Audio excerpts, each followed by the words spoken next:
Hey there, guys. All right, today we are back with some more of the World War II. I was literally about to say the Great War. When I see Indy's face, that is still all I can think of.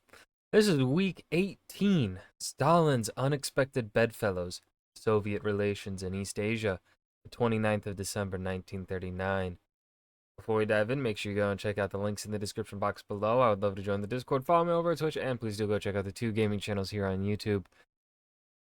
Honestly, I am really surprised by how well this series has been doing here on this channel. I was not like it has remained really consistent, um statistically doing really good every single one of these episodes that we do. Um and maybe it's partially because I started actually making thumbnails for every one of my videos, which y'all been following me for more than a few months, really, since I think I started actually doing this consistently, probably around this February or March of this year or something like that. If you've been following me since before then, you know I hardly ever did thumbnails, and now I do. I should have done them sooner because my God, has it helped at the very least the click-through rate by quite a bit. Like, we're doubling percentages here per episode. Well, like, comparing videos from before I started doing thumbnails, like their click-through rate would be around like 3%, 3 to 4% average. Now we're trailing up like 5 to 7% a video, every video, since I've been doing the thumbnails. Most videos, which freaking awesome. Now, has that led to me getting more traction in the algorithm? No, but at the very least, it is showing consistent growth, which is really the only thing I kind of care about. I care about like a steady growth. Like, I don't, because like, here's the thing: what happens when you blow up and get a lot of views off of one video? Only like a fraction of those people actually end up staying and watching you. The vast majority will sub and then never watch you again.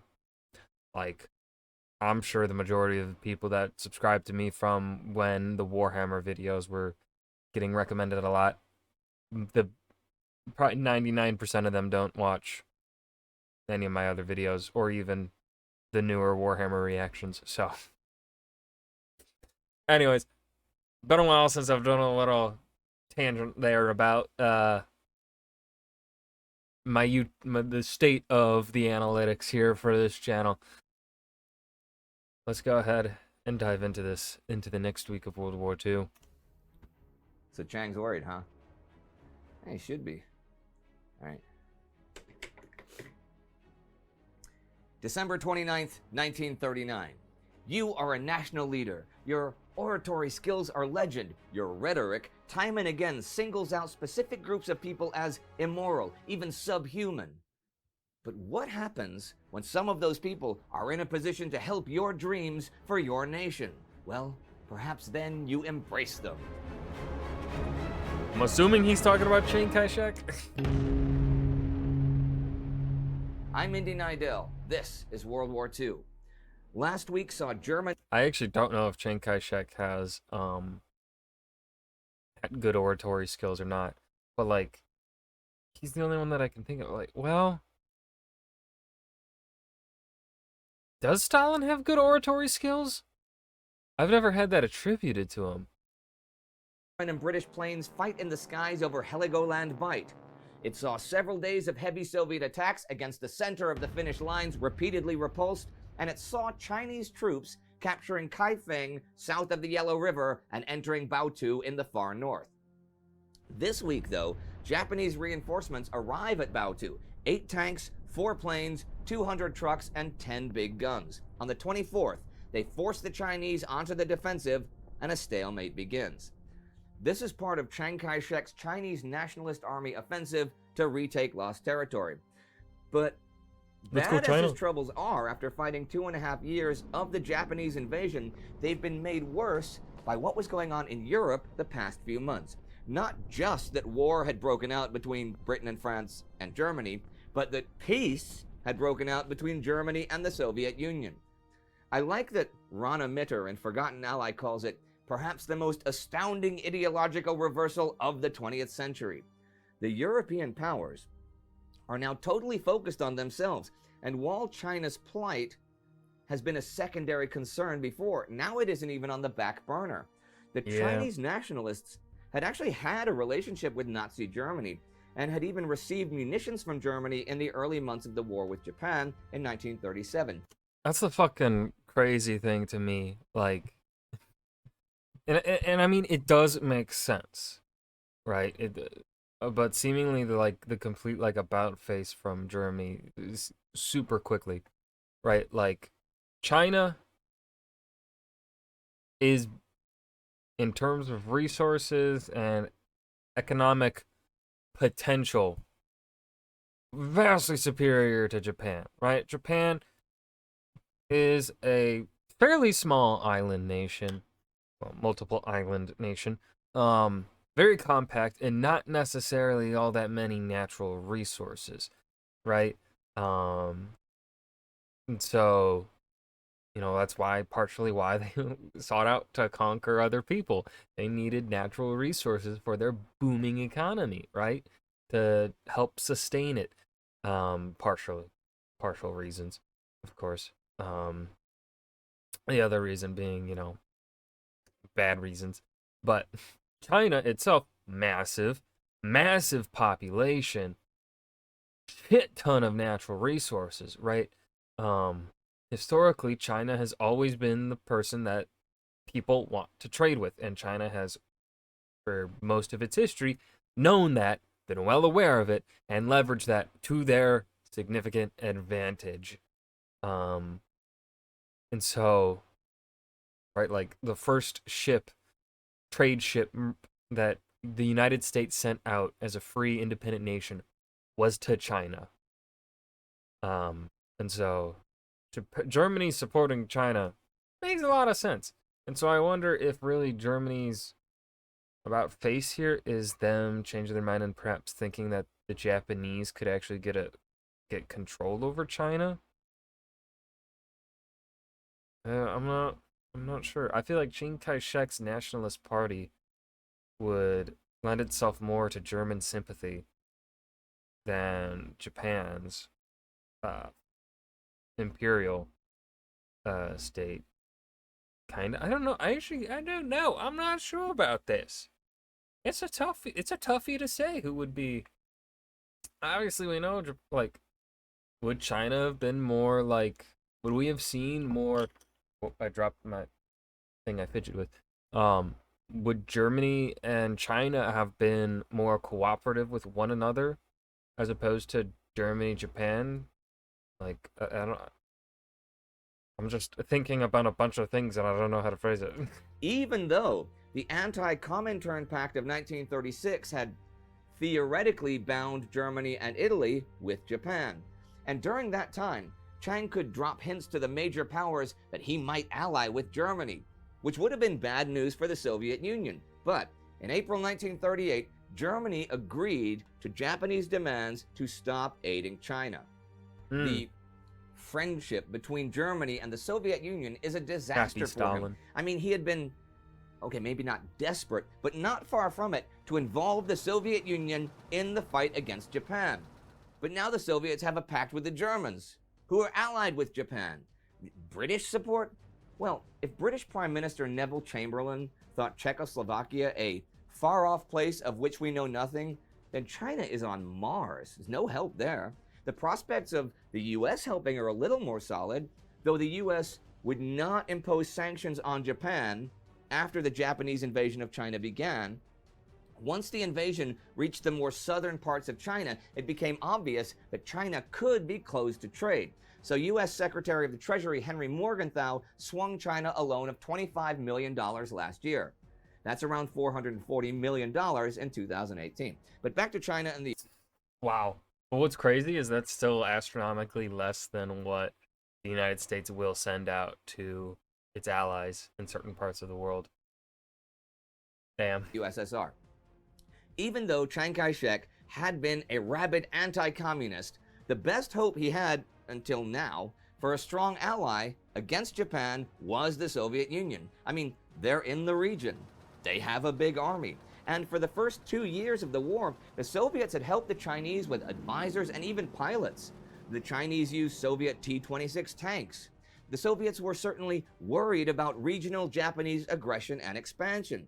But all that changed the day the European war broke out. I mean, literally, the very day. Back in our first episode, I talked about the total Japanese defeat at the hands of Soviet and Mongolian forces at the Battle of Khalkhin Gol, the same day Germany invaded Poland. And that changed everything. For the Soviets and the Japanese not only signed a ceasefire, they signed a non-aggression pact. And 2 weeks ago, Britain and France put forth a motion in the League of Nations to expel the USSR for its invasion of Finland. China is a member of the League Council and did not exercise its veto power. This made the Soviets angry, and now the relationship between Stalin and Chiang Kai-shek is one of mistrust. China cannot count on major Soviet help. It seems like the Soviets could use some major help of their own, though, in Finland. Well, maybe not on paper. Near Taipale, east of the Suvanto River, Finnish recon showed that the Russian artillery batteries there outnumbered the Finns 111 to 9. On Christmas Day, under cover of fog, the Soviets attack across the frozen river. The fog betrays them, though, for their beachheads turn out to be exposed to several Finnish machine gun nests when the fog lifts, and they are massacred. Damn. Further north, other Soviet units have established themselves at Kelja and await reinforcements. These units are actually behind the Finnish right and close to some lateral roads and could cut off the whole Taipale sector. But for 24 hours, the Finns fight the reinforcements who try to arrive, with the battle very close and seesawing one way and then the other before the Russians can be expelled from Kelja. In total, for the battles of Taipale and Kelja, the Soviets would lose some 12,000 men killed. The Finns, less than a fifth of that, killed and wounded. Ooh, but that's still a high amount of Finns, at least. You know, if we think about it proportionally speaking, in comparison, but comparing the two proportionally, that's still not the kind, like, the Finns really probably want, you know, ideally a trade-off of less than 1,000 and over 10,000. Like, they want to kill like over 10,000 Soviets in a battle of that size, while they themselves lose maybe around 1,000. Just going, like, thinking of population differences here off the top of my head. Up in Suomussalmi on the 27th and 28th, a Finnish counterattack in minus 35-degree weather. Fuck that. No. No. That's cold. That's cold. Fuck that. You will not catch me outside in that cold. Drives the Soviets back across the border. This goes on for another week, and over 25,000 Red Army troops meet their fate in the Battle of Suomussalmi, either killed in action or wounded and then freezing to death. The Finns suffer fewer than 2,000 killed and wounded. The Finnish burn farms to deny any shelter to the Soviet army. The few roads are mined and booby traps, and the Soviet troops start referring to the Finnish ski troops as Bele Smert, the White Death. There is one guy in particular that gets that sobriquet, Simo Heihe, a farmer and hunter just last month. Is that how you pronounce it? I thought it was always Simo Heihe. Like, someone pronounced it in another video that we watched, and I can't remember it. By now, he is well on his way to his total, reportedly, of over 500 sniper kills. This is the highest recorded number in this or any war. He's been fighting in the Battle of Kola for the past few weeks, dressed in white, and Finnish military documents credit him with 138 sniper kills by December 22nd, Jesus Christ. just 3 weeks after the war began. The Finns do suffer a large failure of their own this week, though, on the 23rd on the Karelian Isthmus. After the successes on defense there the past few weeks, they launch an ambitious counterattack, a double pincer movement beyond Summa. If this works, It will ruin the Soviet timetable for their next offensive, giving the Finns as much as a month reprieve, during which time they can hopefully get help from the watching world. It does not, however, work. William Trotter writes, "There were so many things wrong with it that one scarcely knows where to begin describing them. The plan is overly complex and put into action by And that's where it goes wrong. inexperienced troops. There is no armor to give it speed and no communications to make it flexible. They go into action just after a blizzard in -20 temperatures, and the Russians might not have been great on offense, but they can dig in and fight just fine. The action is called off mid-afternoon before it becomes a total debacle, but it highlights the fact that the Finnish army is, in fact, inexperienced and unprepared when it comes to conventional warfare. And by now, the Soviet responses to the failures of December are slowly kicking into gear. Senior officers are replaced, and massive reinforcements will soon arrive. As for the Finns, they had had 3 weeks' supply of artillery shells for their limited artillery when the Soviets invaded. That was 4 weeks ago.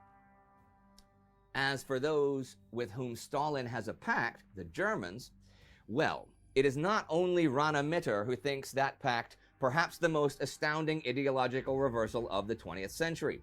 On the 28th, Fritz Thyssen, a German industrialist who'd been a staunch supporter of Hitler during his rise to Chancellor and Führer, writes Hitler a letter of protest.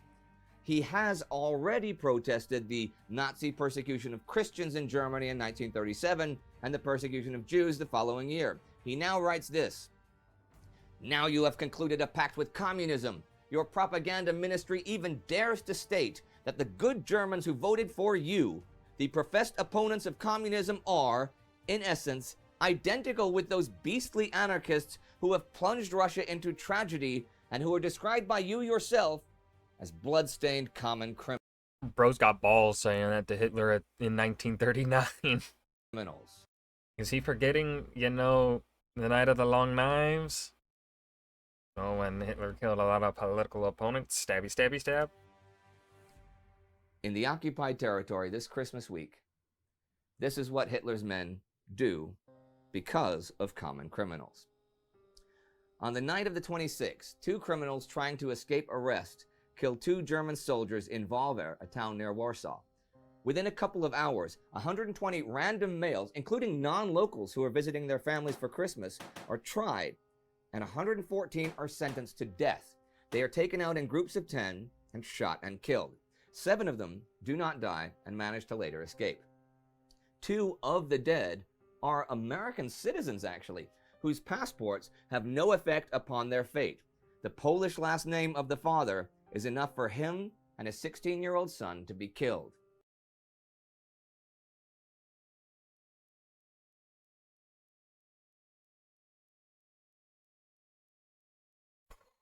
Oh, oh, oh, oh, oh. And here are some notes to end the week. On the 27th, the first Indian troops arrive in France. On the 28th, British Minister of Food W.S. The hat is so stupid. Morrison announces that And holy fucking bushy brows. starting January 8th, rationing will include butter, bacon, ham, and sugar. For December, in the Not bad. Where's the bread? Or was it just assumed that everyone would have access to bread? Battle of the Atlantic, German U-boats sink 25 ships and lose 1 of their own number.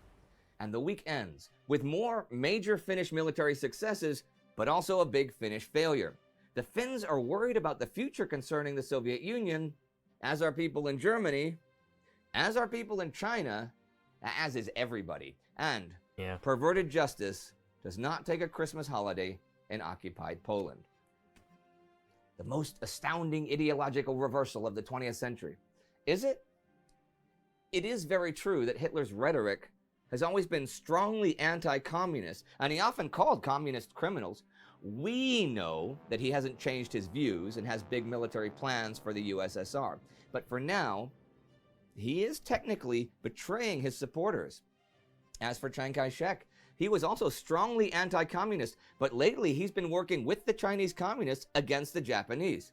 Of course, it was his being kidnapped 3 years ago that forced an end to the Chinese Civil War and created this united front. But still, it just really goes to show that when wars break out, sometimes your deepest held beliefs go right out the window. Check out our Time Ghost Cribs Christmas special to find out what we are up to. And that was week 18 of World War II, the 29th of December 1939. Stalin's unexpected bedfellows, Soviet relations in East Asia. I have nothing else to say here at the end. There's a little bit of a thing that could have a discussion regarding the German flip, or seeming flip, in relations and their abandonment of China to Japan. Outside of that, though, nothing much really happening this week except for sadness and death. I hope you guys enjoyed. Remember to hit that like button and subscribe for more. And I will see you guys in the next video. Peace.